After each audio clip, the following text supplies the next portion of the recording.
Hi, movie lovers. Today I'm going to continue on with my discussion of films from 1972, 50 years ago.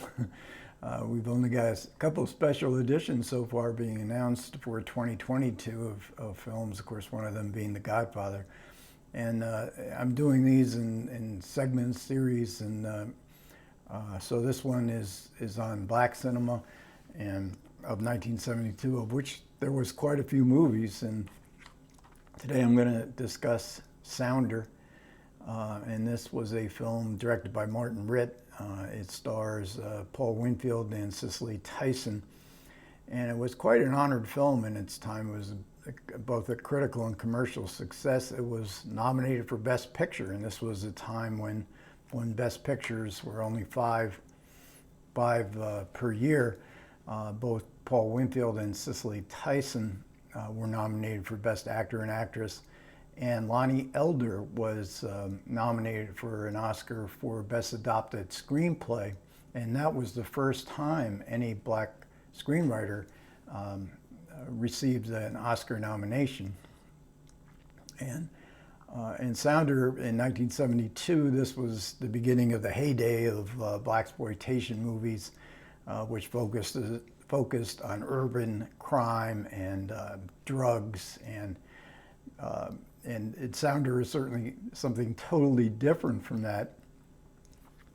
And this is a library copy because it's never, Sounder, despite all its award-winning critical success, has never come out on Blu-ray.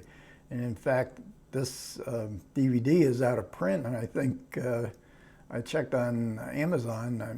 I'm sure you could probably get it cheaper, but this DVD is going for something like $75.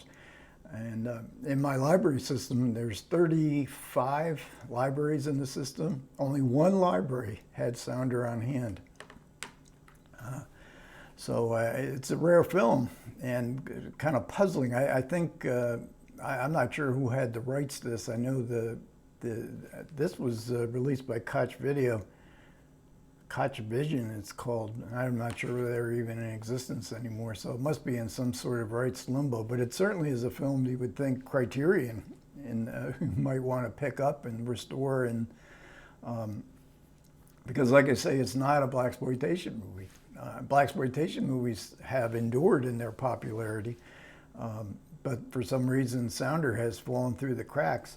And it's a story of a sharecropper in 1933 Louisiana, and it's a very struggling family, 3 children. The father is having trouble putting food on the table, so one night he goes out and steals some food, but he is caught and arrested, imprisoned, and given a year at a labor camp.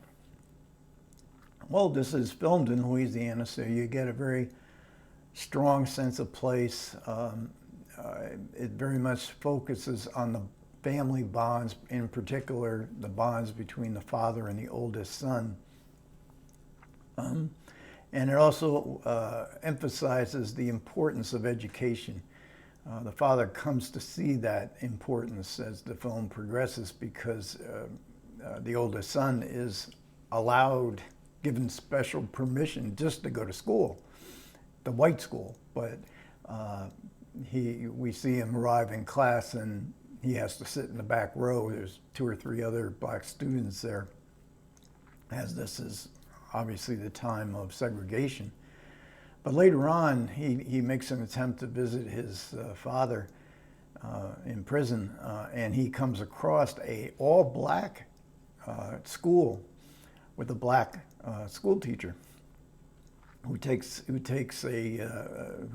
becomes very fond of him as he has a little rest along his journey, and that's where, you know, that is the hope of the future. Obviously, this is the way to get out, and the father sees this, the way to get out of this constant struggle and hopeless future is education. So the film clearly emphasizes this importance. So the film is enhanced by the location, but also by the musical score by Taj Mahal. and it's really good. And he plays, Dr. Hall plays a part in the movie.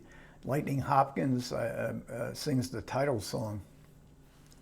And the movie was based on a novel, Newbery Award-winning novel. That was, I remember when I was in school in the 60s, the Newbery Medal was a real big deal, and our library system would always, school library would always pick that up. And this won the Newbery Prize. But the novel evidently focused it on the dog, and Sounder is the name of the dog. And Lonnie Elder, when he was given the assignment to write the screenplay, he did not want to. He wanted to be about the family, much more about the family than the adventures of the dog. And I'll give a little spoiler alert here, because whenever I see a loyal pooch in a movie, for some reason, you know, I can take all kind of horror stuff, but I can't stand I can't stand it when dogs are harmed, even if it's for the purposes of the plot. It's a pathway to easy pathos whenever you see a dog in the movie. But like I say, he's de-emphasized, and although he does get injured, spoiler alert again, Sounder does survive until the end of the movie. Sounder was directed by Martin Ritt, and Ritt's an interesting character in Hollywood because he was both I think he was an actor in the 1930s in theater, and started working in TV, and then in the early 50s he was blacklisted. He was never officially blacklisted by Congress, but he was named in some subsidiary periodicals, and that was all that was necessary. Just get your name on a list, and suddenly he couldn't even direct in television.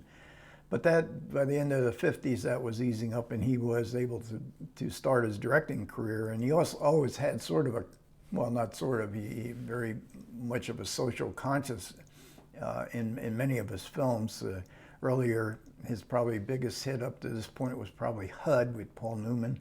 A couple of years before this, he made The Great White Hope, story of the boxer Jim Johnson with James Earl Jones. And then later on, I guess his next most successful film, or maybe the most successful film ever made, was Norma Ray, in which Sally Field, as a union organizer, wins an Oscar. But some of the performances, I got to say, in here are a bit stilted, and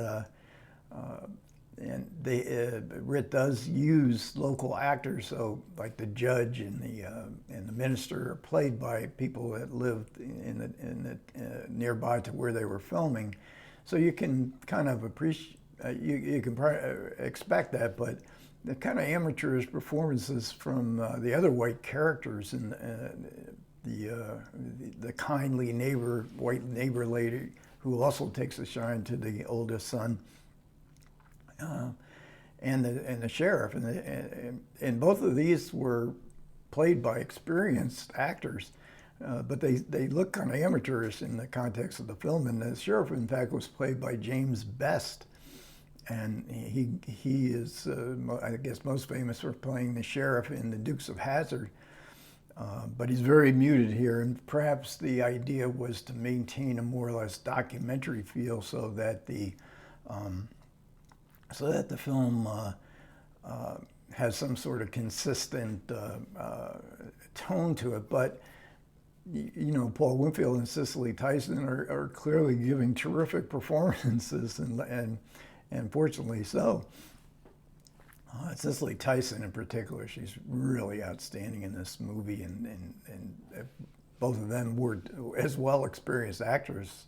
And Cicely Tyson, I think, was the first black regular on a television show. She was on George C. Scott. What was it called? East Side, West Side, I think it was. She played George C. Scott's secretary in that television show, which I vaguely remember.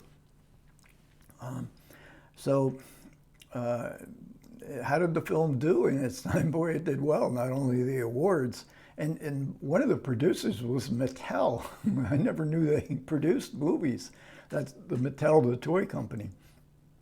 But the film was not expected to be successful. It was made for around $1 million, but it grossed about $17 million. So that's a 17-to-1 ratio. That's pretty doggone good.